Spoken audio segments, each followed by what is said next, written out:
Hello साथियों, welcome to royal study. दोस्तों, आज की इस वीडियो में मध्य प्रदेश जेल प्रहरी फॉरेस्ट गार्ड के स्पेशल एग्जाम का नेक्स्ट वीडियो आपके लिए लेकर आए हैं। इस वीडियो में हम टॉप लेवल के क्वेश्चंस जीके के हम कवर करने वाले हैं। इसका ये सेकंड पार्ट आपका रहेगा। इससे पहले हम फर्स्ट पार्ट ऑलरेडी आपको कवर करवा चुके हैं। अगर आपने नहीं देखा है तो यहाँ पर आई बटन पर हम आपको लिंक दे देंगे, जहां से क्लिक करके आप उस वीडियोस को भी जरूर से देख लीजिएगा।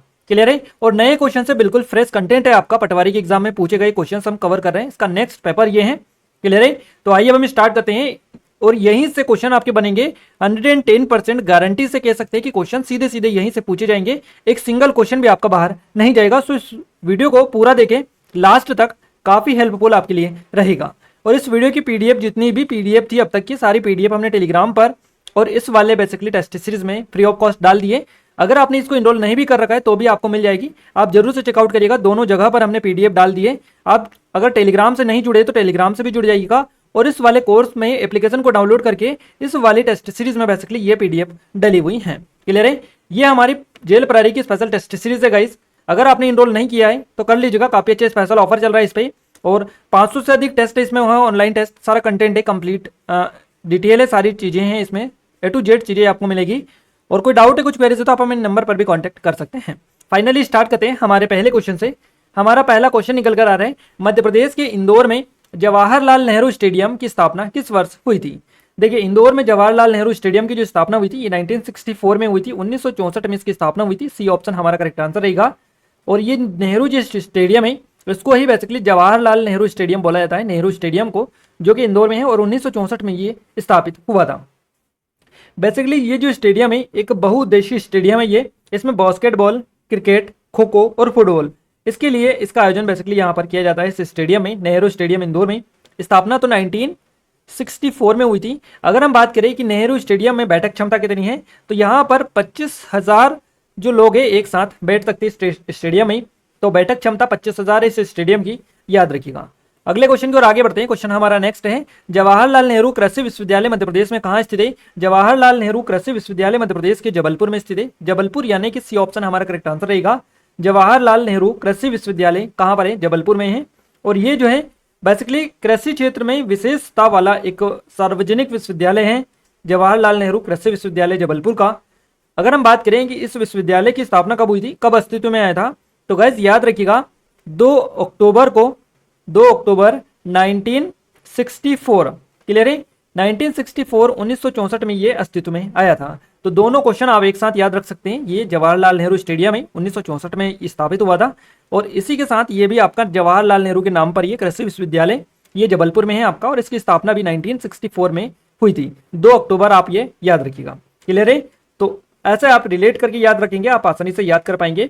अगर हम बात करें कि जवाहरलाल नेहरू कृषि विश्वविद्यालय जो कि जबलपुर में है, इसका मुख्य उद्देश्य क्या है, तो कृषि जीवन का निर्वाह करती है। तो कृषि बेसिकली इसका मुख्य उद्देश्य है, इसका मानना है कि कृषि जीवन का निर्वाह करती है। तो इसीलिए कृषि पर बेसिकली ये आपका पूरा विश्वविद्यालय है। और इसका उद्घाटन किसने किया था, इस तरह से क्वेश्चन पूछे जाए तो उस टाइम पर केंद्रीय सूचना और प्रसारण मंत्री थी इंदिरा गांधी। तो इंदिरा गांधी जी के द्वारा इसका बेसिकली उद्घाटन किया गया था। क्लियर है? अगले क्वेश्चन की ओर आगे बढ़ते हैं। नेक्स्ट क्वेश्चन है हमारा, जब छत्तीसगढ़ मध्य प्रदेश राज्य से अलग बनाया गया तब मध्य प्रदेश के मुख्यमंत्री कौन से? ये क्वेश्चन पूछा गया है। जब छत्तीसगढ़ मध्य प्रदेश राज्य से अलग करके बनाया गया तब मध्य प्रदेश के मुख्यमंत्री कौन थे? सही जवाब इस क्वेश्चन का क्या रहेगा? सही जवाब इस क्वेश्चन का हमारा रहेगा यहाँ से दिग्विजय सिंह। दिग्विजय सिंह यानी कि सी ऑप्शन बिल्कुल करेक्ट आंसर हो जाएगा। क्लियर है गाइस? दिग्विजय सिंह जो है ये मध्य प्रदेश के कौन से नंबर के मुख्यमंत्री के रूप में इन्होंने काम किया है? तो इन्होंने मध्य प्रदेश के 14वें नंबर के मुख्यमंत्री के रूप में बेसिकली काम किया है दिग्विजय सिंह ने। और कब से कब तक रहे हैं? तो ये रहे हैं 1993 से 2003 तक ये रहे हैं, है ना। तो यहां से हमारा करेक्ट आंसर जाएगा दिग्विजय सिंह। और 14वें नंबर के ये मुख्यमंत्री रहे 1993 से 2003 तक। 2 पूर्ण 5 वर्षीय कार्यकाल तक इन्होंने बेसिकली काम किया है। तो यहां से तो ये चीजें क्लियर हो गई। 2 कार्यकाल इनके रहे 5 वर्षों के और पूर्ण इन्होंने किए हैं ये, इसमें कोई भी दिक्कत इनको नहीं आई। अगला क्वेश्चन है हमारा, मध्य प्रदेश में संजय डुबरी राष्ट्रीय उद्यान रिक्तिस्थान से सिर्फ 10 किलोमीटर दूर है। अब ऑप्शंस के ही साथ ही इसको क्लिक ऐसे किया जा सकता है। तो मध्य प्रदेश में संजय डुबरी राष्ट्रीय उद्यान से सिर्फ 10 किलोमीटर दूर है ना। तो देखिए यहाँ पर आपको थोड़ा सा अगर मैपिंग आपको आती है, झीलों के बारे में थोड़ी सी डिटेल आपको पता है तो आप आसानी से क्लिक कर लेंगे मैपिंग के थ्रू। देखिए उज्जैन जो है ये इससे दूर है ये बेसिकली इतना पता होना चाहिए आपको कि संजय डुबरी जो राष्ट्रीय उद्यान है ये किस जिले में आता है, तो सीधी सिंगरौली जिले में आता है ये आपका संजय राष्ट्रीय उद्यान। क्लियर है। तो सीधी से आपको क्लिक करना है, सीधी उज्जैन में काफी डिफरेंस है और 10 किलोमीटर से ज्यादा का डिफरेंस है इसमें, तो ये तो आपका गलत हो जाएगा। क्लियर है। ओरछा भी दूर है सीधी से, ये भी आपका गलत हो जाएगा। और नेक्स्ट है पंचमढ़ी, पंचमढ़ी यानी होशंगाबाद, तो ये भी आपका सीधी से दूर है। क्लियर है। ये आपका पूर्वी छोर पर है पूरा सीधी सिंगरौली आपका, और ये राष्ट्रीय उद्यान। और यहाँ पर ये उज्जैन आपको पता है ये कहाँ पर आता है, और ये ओरछा ये उत्तरी निवाड़ी जिले में आता है। पंचमढ़ी आपको पता है होशंगाबाद में आता है इस साइड बीच में। तो यहाँ पर बेसिकली इनसे 10 किलोमीटर की डिस्टेंस इन तीनों से नहीं रहेगी। अब एक ही ऑप्शन बचा है हमारे पास में, अगर आपको नहीं भी पता है तो आप आंख बंद करके बिल्कुल लगा सकते हैं इसको एज अ राइट आंसर। क्यों लगा सकते हैं गाइस, क्योंकि आपके इन तीनों का आपको पता चल चुका है कि तीनों से आपके ऑप्शन क्लिक नहीं हो सकता है, तो एक ही बचा है और यही आपका बिल्कुल करेक्ट आंसर रहेगा। और जिन लोगों को पार्सली के बारे में पता है वो याद रखिएगा, ये जो पार्सली है ये आपका सीधी जिले में आता है, पार्सली सीधी जिले में आता है। तो ये जो है संजय राष्ट्रीय उद्यान से 10 किलोमीटर की दूरी पर स्थित है, तो आपका करेक्ट आंसर रहेगा ऑप्शन नंबर सी। तो आप जिस हिसाब से करना चाहे उस हिसाब से अकॉर्डिंग क्वेश्चन कर सकते हैं और काफी अच्छे तरीके से इसको एज अटेम्प्ट किया जा सकता है। बेसिकली ये जो पार्सली है ये एक रिजोर्ट है और ये मजोली तहसील के पास में है सीधी जिले में, तो आप इतना ध्यान रखिएगा, थोड़ा सा आगे से क्वेश्चन बने। और ये कांस्टेबल के टाइम में भी क्वेश्चन इससे पूछा गया था। अगला क्वेश्चन है, अकबर के शासन काल में ओहदा आधारित प्रशासनिक प्रणाली निम्नलिखित में से कौन सी थी, तो ये आपको बताना है। और ये ओहदा आधारित जो प्रशासनिक प्रणाली थी ये थी मनसबदारी, मनसबदारी ये आपका करेक्ट आंसर रहेगा मनसबदारी। यहां से हमारा ऑप्शन नंबर फर्स्ट बिल्कुल करेक्ट आंसर हो जाएगा।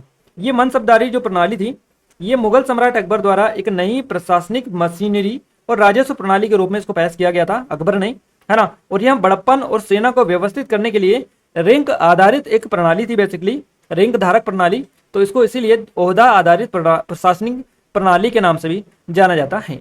नेक्स्ट क्वेश्चन की ओर आगे बढ़े उससे पहले बता दें हमारी जेल प्रहरी फॉरेस्ट गार्ड की स्पेशल टेस्ट सीरीज है और एमपी की नंबर 1 टेस्ट सीरीज है। अगर आपने अभी तक इनरोल नहीं किया है तो कर लीजिएगा। डेमो चेकआउट नहीं किया है, डेमो पहले चेकआउट करें, सबसे पहला काम है आपका डेमो चेकआउट करना। तो डेमो के डिस्क्रिप्शन में लिंक है, आप जरूर से चेकआउट करिएगा। काफी अच्छा कंटेंट यहाँ पर आपको प्रोवाइड किया जा रहा है, आप एक बार जरूर से चेकआउट करिएगा तभी आपको पता चल पाएगा। और इस पर काफी अच्छे स्पेशल ऑफर चल रहे हैं, अगर आपने अभी तक इनरोल नहीं किया कर लीजिएगा क्योंकि लास्ट टाइम आपके लिए बचा है। और जितनी ज्यादा प्रैक्टिस हो सके उतनी ज्यादा प्रैक्टिस करिएगा, प्रैक्टिस सबसे ज्यादा जरूरी रहती है ऑनलाइन एग्जाम के लिए। क्लियर है। फिर भी कोई डाउट है कुछ क्वेरीज है तो आप हमें नंबर पर भी कांटेक्ट कर सकते हैं। ये हमारी सब इंस्पेक्टर की स्पेशल टेस्ट सीरीज है और ये एमपीपीएससी की स्पेशल टेस्ट सीरीज है। इसके अलावा ये हमारी ई बुक है 2023 की मध्य प्रदेश करंट अफेयर की, 2022 की और 2021 की भी अवेलेबल है। इन सभी की लिंक डिस्क्रिप्शन में, एप्लीकेशन को डाउनलोड करके कंप्लीट डिटेल आप ले सकते हैं। नेक्स्ट क्वेश्चन है गाइस, निम्नलिखित में से कौन सा शासक चंगेज खान का वंशज था। देखिए चंगेज खान का जो वंशज था इनमें से कौन सा था, तो यहाँ से मुगल जो थे ये चंगेज खान के वंशज थे, तो सी ऑप्शन हमारा बिल्कुल करेक्ट आंसर रहेगा। मुगल शासक की अगर हम बात करें तो 2 वंशों से इनका संबंध है, बेसिकली 2 महान जो वंश थे उनके वंशज थे ये मुगल। कौन कौन से, देखिए ये 2 ओर से, एक माता और दूसरा पिता की तरफ से, ये अलग अलग वंशों से वंशज थे कहलाते हैं। क्लियर है। तो देखिए माता की ओर से चीन और मध्य एशिया के कुछ हिस्सों पर जो शासन करने वाले मंगोल थे, है ना, मंगोल के वंशज इसीलिए इनको ऐसे बोला जाता है। तो यहाँ पर चंगेज खान जो था ये याद रखिएगा किसका वंशज था, तो मुगल का वंशज था, चंगेज खान का वंशज था। निम्नलिखित में से कौन सा शासक चंगेज खान का वंशज था, तो मुगल, है ना। तो याद रखिएगा इस तरह के क्वेश्चन आपके एग्जाम में ज्यादातर पूछे जा रहे हैं और आप याद भी रखना है आपको, क्योंकि क्वेश्चन जिस हिसाब से आपको पूछे जाएंगे उस हिसाब से आपको आगे की चीजें क्लिक करना है। अगला क्वेश्चन है, स्तंभ खाम बाबा मध्य प्रदेश में कहाँ पाया जाता है। ये कांस्टेबल में क्वेश्चन पूछा गया था, वापस से रिपीट हुआ है ये क्वेश्चन। खाम बाबा स्तंभ जो है, स्तंभ खाम बाबा या खाम बाबा स्तंभ मध्य प्रदेश में कहाँ पर पाया जाता है, तो देखिए ये जो खाम बाबा है ये विदिशा में आपका आता है। विदिशा हमारा फर्स्ट ऑप्शन बिल्कुल करेक्ट आंसर रहेगा। अब इस खाम बाबा को ही एक और नाम से जाना जाता है, इसको जाना जाता है हेलियोडोरस स्तंभ, हेलियोडोरस स्तंभ इसको बोला जाता है। और इसको एक और गरुड़ स्तंभ के नाम से भी जाना जाता है, तो वही ये बेसिकली ये विदिशा में गरुड़ स्तंभ, इसको ही खाम बाबा भी बोला जाता है। हेलियोडोरस जो स्तंभ है ये एक पत्थर का स्तंभ है और हेलियोडोरस द्वारा ये मध्य भारत में आधुनिक जो वैसनगर है, जिसको विदिशा को पहले वैसनगर के नाम से जाना जाता है, तो यहाँ पर 110 ईसा पूर्व में ये बेसिकली बनवाया गया था। क्लियर है। सुंग राजा भगभद्र के दरबार में इंडो यूनानी राजा था एंटीएलसिडस, इसके यूनानी राजदूत थे ये, तो इनके बारे में थोड़े से याद रखिएगा। खाम बाबा स्तंभ, गरुड़ स्तंभ या हेलियोडोरस स्तंभ के नाम से इसको जाना जाता है।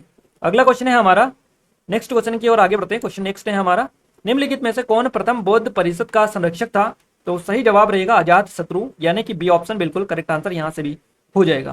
क्लियर है? डिटेल में बता दूं थोड़ी सी, इसका पहली जो बौद्ध परिषद हुई थी, बुद्ध परीक्षक परिषद थी बेसिकली, ये बुद्ध के परिनिर्वाण के बाद में वर्ष में बुलाई गई थी ये, और ये बेसिकली राजगृह में जो एक परंपरा थी उसके अनुसार ये बेसिकली आयोजित की गई थी। तो इसका जो आयोजन किया था ये अजातशत्रु ने किया था और प्रथम थी, तो इस हिसाब से भी आप याद रखिएगा।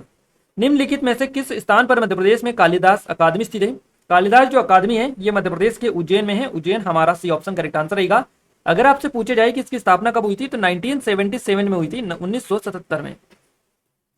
1977 में इसकी स्थापना हुई थी, 1977 में, और इस बेसिकली उज्जैन में है ये आपकी। और इसके अगर हम बात करें कालिदास अकादमी की तो कालिदास अकादमी उज्जैन में है। इसके अलावा जो कालिदास थे इनको भारत का शेक्सपियर के नाम से जाना जाता है, और इसके अलावा इनकी काफी सारी रचनाएं हैं जैसे कि मालविका अग्निमित्रम, मेघदूतम, रघुवंशम, कुमार संभवम, ऋतु संहार, ऐसे कुछ अनेक रचनाएं इनकी हैं और जिनके बारे में क्वेश्चन सीधे सीधे आपके एग्जाम में पूछे गए हैं। अगले क्वेश्चन की ओर आगे बढ़ते हैं। क्वेश्चन नेक्स्ट हमारा निकल कर आ रहा है, निम्नलिखित में से किस देश के सर्वोच्च न्यायालय की पहली महिला न्यायाधीश आयशा ए मलिक बनी है? तो ये किस देश के सर्वोच्च न्यायालय की पहली महिला न्यायाधीश बनी है आयशा ए मलिक? तो ये बनी है पाकिस्तान। पाकिस्तान हमारा करेक्ट आंसर रहेगा। पाकिस्तान की पहली महिला न्यायाधीश आयशा ए मलिक बनी है, फर्स्ट ऑप्शन हमारा करेक्ट आंसर रहेगा। क्लियर है? पाकिस्तान जो सर्वोच्च न्यायालय है इसकी पहली महिला न्यायाधीश नियुक्त ये की गई है, और लाहौर उच्च न्यायालय की न्यायाधीश आयशा मलिक है ये, इनको इस पद पर बेसिकली पदोन्नत किया गया है, तो इनके बारे में ध्यान रखिएगा थोड़ा सा। अगला क्वेश्चन है, निम्नलिखित में से कौन अलवर के संत थे? अलवर के संत इनमें से कौन से थे? तो इनका नाम है टुंडारा डिप्पोडी। इनका नाम है टुंडारा डिप्पोडी, यानी कि डी ऑप्शन हमारा बिल्कुल करेक्ट आंसर यहां से हो जाएगा। निम्नलिखित में से कौन मध्य प्रदेश विज्ञान और प्रौद्योगिकी परिषद की सामान्य निकाय के अध्यक्ष के रूप में कार्य करते हैं? तो इसमें से राज्य के जो मुख्यमंत्री होते हैं ये काम करते हैं मध्य प्रदेश विज्ञान और प्रौद्योगिकी परिषद की सामान्य निकाय के अध्यक्ष के रूप में राज्य के मुख्यमंत्री काम करते हैं। अगला क्वेश्चन है गाइस, अंतर्राष्ट्रीय मुद्रा कोष विशेष आहरण अधिकार यानी एसडीआर निम्नलिखित में से किस मुद्रा के अंतर्गत आता है? तो एसडीआर जो आता है ये आता है बेसिकली ये आता है ब्रिटिश पाउंड स्टर्लिंग, चीनी रेनमिनबी और जापानी येन, यानी कि आपको जो तीनों दे रखे हैं ये तीनों आपके सही है, दिए गए सभी विकल्प सही है, हमारा फर्स्ट ऑप्शन करेक्ट आंसर इसका हो जाएगा। और अगर हम बात करें आईएमएफ की, यानी कि आईएमएफ की अगर अपन बात करें तो इसके बारे में थोड़ी सी देख लेते हैं। अंतर्राष्ट्रीय मुद्रा कोष को इसकी स्थापना हुई थी 1945 में। क्लियर है? और इसका मुख्यालय कहाँ पर है? तो वाशिंगटन डीसी अमेरिका में स्थित है इसका मुख्यालय। अंतर्राष्ट्रीय मुद्रा कोष में 189 सदस्य देशों का एक संगठन है बेसिकली ये, और इसके प्रबंध निदेशक की अगर हम बात करते हैं वर्तमान में कौन है तो क्रिस्टलिना जॉर्जिवा इसकी वर्तमान में प्रबंध निदेशक है ना। और इसके अलावा एक और क्वेश्चन बनता है, मुख्य अर्थशास्त्री कौन है इसमें आईएमएफ पे? तो गीता गोपीनाथ वर्तमान में मुख्य अर्थशास्त्री है आईएमएफ की, अंतर्राष्ट्रीय मुद्रा कोष की। अगला क्वेश्चन है, भारतीय संविधान के तहत निम्नलिखित में से कौन सी शर्तें मौजूद हैं? तो इनमें से जो शर्तें मौजूद है ये है मनी बिल। भारतीय संविधान के तहत निम्नलिखित में से जो मनी बिल की शर्तें हैं ये मौजूद है, यहाँ से हमारा सी ऑप्शन करेक्ट आंसर रहेगा। मनी बिल की जो परिभाषा है ये भारत के संविधान का जो आर्टिकल 110 है यानी 110 है इसमें दी गई है। तो अनुच्छेद 110 में मनी बिल के बारे में डिटेल मिलती है हमको, और मनी बिल का जो संबंध होता है ये वित्तीय मामले जैसे कि कराधान हो गए, सार्वजनिक व्यय, इन सभी से होता है। नेक्स्ट क्वेश्चन है, रिक्त स्थान का संबंध संविधान में निर्देशक तत्वों के अनुच्छेद 44 से है। तो ये किससे हैं ये आपको याद रखना है। समान नागरिकता संहिता, आपका नागरिक संहिता आपका करेक्ट आंसर रहेगा। यूनिफॉर्म सिविल कोड यानी कि फर्स्ट ऑप्शन करेक्ट आंसर रहेगा। समान नागरिक संहिता का संबंध संविधान के नीति निर्देशक के अनुच्छेद 44 से है। 44 से आपको पता चल चुका है नागरिक संहिता का प्रावधान है। अगले क्वेश्चन की ओर आगे बढ़ते हैं। क्वेश्चन हमारा नेक्स्ट है, क्षेत्रफल के अनुसार मध्य प्रदेश रिक्त स्थान के राज्य के बाद भारत का दूसरा सबसे बड़ा राज्य है। तो राजस्थान यहाँ से हमारा करेक्ट आंसर रहेगा, क्योंकि सबसे जो बड़ा क्षेत्रफल में राज्य है ये आपका राजस्थान है, तो हमारा सी ऑप्शन करेक्ट आंसर रहेगा। उसके बाद में दूसरे नंबर पर मध्य प्रदेश का स्थान आता है। क्लियर है? आइए आगे बढ़ते हैं। और जनसंख्या में पहले नंबर पर कौन है? उत्तर प्रदेश है, ये भी आप ध्यान रखिएगा।